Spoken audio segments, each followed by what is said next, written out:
Hey guys, what's going on? It's me, Paterson, and welcome back to a new video. I'm super excited and Merry Christmas, Happy New Year, all this sort of thing that's been going on. It is now basically 2019. I'm actually recording this on the day that you probably see it, but I realized very quickly that I did not talk about 2019 design trends. So I wanted to really quickly show you guys what I believe will be in 2019. Now, if you remember back to last year, around this time last year, you might have seen a video of me talking about 2018 design trends, and I think I was pretty bang on about some of them.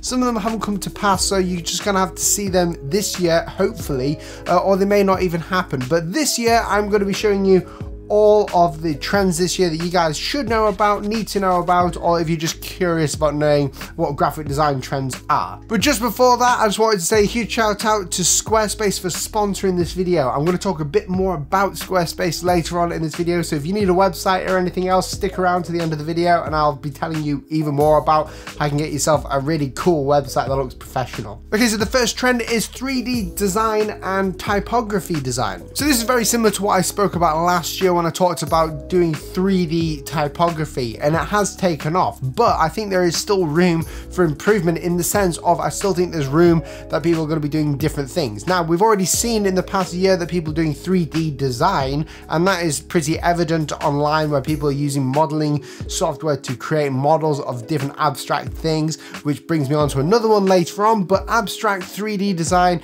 and typography or typographical 3D design is going to be taking a huge hit this year. We're going to be doing more of this. Clients are going to want more of it because it's just what the consumers want. This is just what everyone seems to be doing. The way that I worked this one out was by just looking at what companies are doing, like Nike. I'm looking at, Adidas. I'm looking at different companies in my home, like area in England. I'm looking at big brands and corporations. I'm looking around to see what people are doing and what is making an actual hit in the design industry. What are people looking for and getting inspired by, which seems to be 3D objects right now. So if you're a 3D animator, you may want to start looking into creating some amazing materials that people can use to render in their 3D software to make a little bit of money on the side. The second design trend that I think we'll see, and I'm pretty sure we'll see even more of it, and I think I even talked about it in 2018, is single stroke design. Obviously, there is probably an intellectual way of saying this or a proper way of saying this. I don't even know the name of it, but single stroke design is where you create something with just one stroke or a single width stroke. This is classed as like a minimalist, but kind of like a decor kind of look to the logo or the design that you're working on. A lot of hand letterers have been using it for a while. A lot of people are getting into it. Companies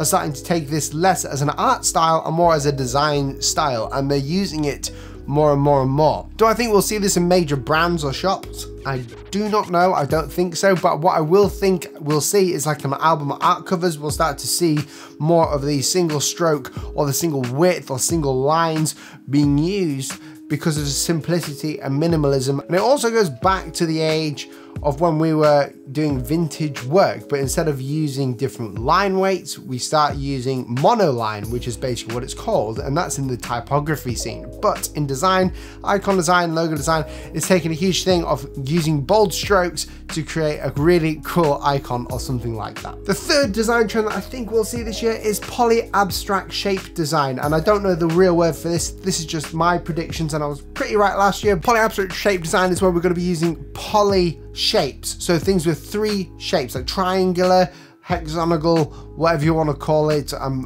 dyslexic, it's hard for me to get my words out. We're going to be starting to see a lot of these shapes around, and this is because of the phase in 2016, 2015 of people using triangles or poly shapes to create illustrations. I think we're going to be seeing this in the general design system or the design industry in compositions and not just illustrations. I think compositions have got a huge part to play in this, and a lot of people have been way ahead in the future and it hasn't taken off too well. But this year we started to see, in 2018, we've started to see people taking this on even more and creating new abstract ideas with this. Now, of course, that does mean that I'm talking a lot more about abstract this year, which will give you a little hint into the trend, the main theme of the trends this year, which is more of an abstract and bold feel. So that's where you can get the hints from in this. The fourth trend that I like to call is the mid-mod design, and it's coming back.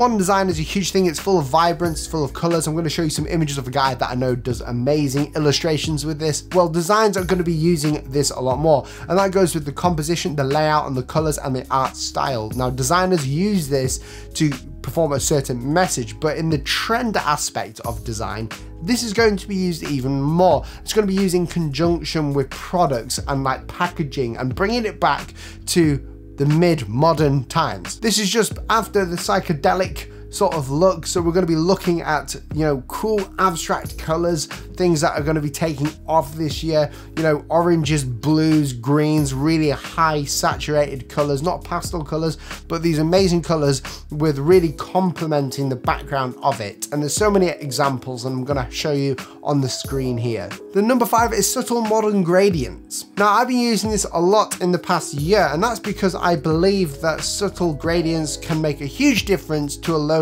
But of course, as you guys know who are a fan or you're subscribed to this channel, you'll know that I talk a lot about designing the logo, not with a gradient. Well, this year I've actually broken that rule, and I've designed it with and without a gradient, and I got similar results.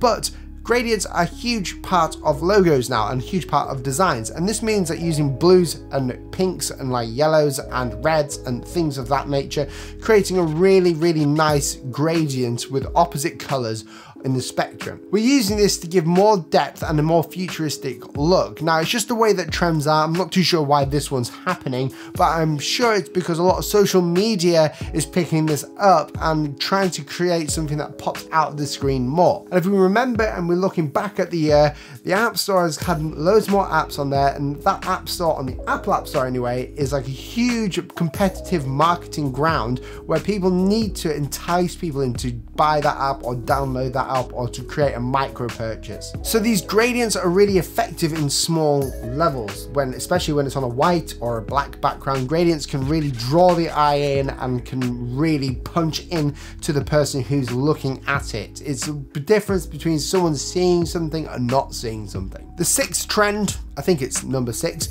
is a new style of serif that's going to be used, or the renaissance of serif typefaces. Over the past 10 years, we've been starting to use a lot more sans serif. Now, sans serif is what is known as means without serifs. Now, the serifs on a type or on a ligature or on a letter basically means just those little bits at the corner of the serif or the letter, which is called the serif. And when we take them off, it's called sans serif, which means without a serif. So when we use sans serif, it looks more modern, but depending on the situation, we may still use them. And I use them a lot in hand lettering and in branding. And the reason why is because it can bring heritage, it can bring an old style feel, it can bring, you know, a very corporate feel, also a trusted feel, a family feel. It can do a lot more than what sans serif can do. Now this year, I believe we're going to start to see a lot more old style serif come about. And this really equates to anyone who's a font designer, someone who creates typefaces for a living. We're going to start seeing a lot more typeface designs with serif forms, and that is because people are taking it back again. It's coming back into the system, and I've been seeing it online. I'm not too sure how right about I am about this one.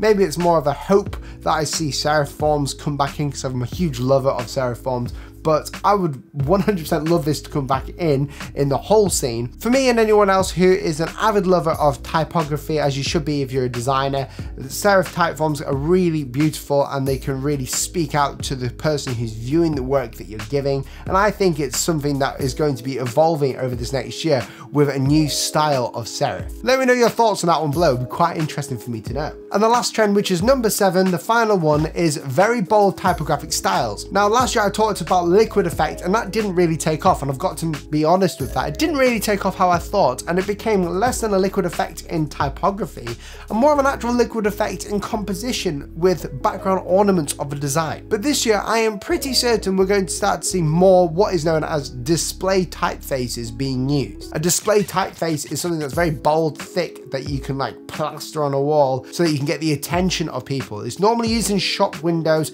normally used on book designs, depending on what it is. It could be used on branding and everything else. But I think this year we're going to start to see more thick fonts that are going to be used. This is in conjunction with some of the design elements in the back of the composition. Now, what am I talking about with display fonts? Well, I mean, doing posters. Nike are using it, Adidas are using it, or Adidas if you're from the UK. A lot of companies are using extreme bold fonts, like heavyweight fonts, to bring across their brand. And that is because the market now is just moving towards more bold, and there's no real scientific or design or intellectual reason why this is happening, in my opinion. I think it's just taking on the trend from last year, which was slightly more bold fonts, and it's going even bolder now. But again, I'll leave it to you guys to let me know what you think about that. Guys, thank you so much for watching this video. It's been a bit different. Apologies for the lack of videos on this channel. It's been a busy time of year. I've got some live streams getting organized and scheduled for the next year. I'm so looking forward to it. It's going to be a huge year for us on this channel. If you haven't already, please press that red subscribe button, because you're going to miss out if you don't on some amazing content. And also a huge shout out to the sponsor of this video, Squarespace. If you're someone who's a designer,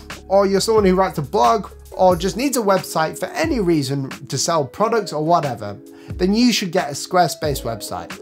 I've been using Squarespace for nearly 3 years, no, over 3 years now, because it is 2019 basically. And I can honestly say Squarespace is probably one of the best platforms I've ever been on when it comes to making a website. And that is because you don't have to be a wizard to make a fully customized website look really good and work really well. Squarespace allows me to have a hub for everything that I do, such as a portfolio, a contact page, an about me page. Also, it lets me sell my products, add blog posts, and just put any information I want on there. So no matter if you're a designer, a freelancer, an in-house designer, a carpenter, whatever you are in the industry of creativity or without, and you're just wanting to get creative and put something online, then Squarespace is probably the best corner of the internet for you. It's really, really inexpensive for what it can do. So guys, if you want 10% off Squarespace, click that link down below in the description, because they've been amazing on this channel and I can't wait to work with them continuing on into 2019. Guys, thank you so much for watching this video, and I'll catch you in the next one. See you soon. Goodbye.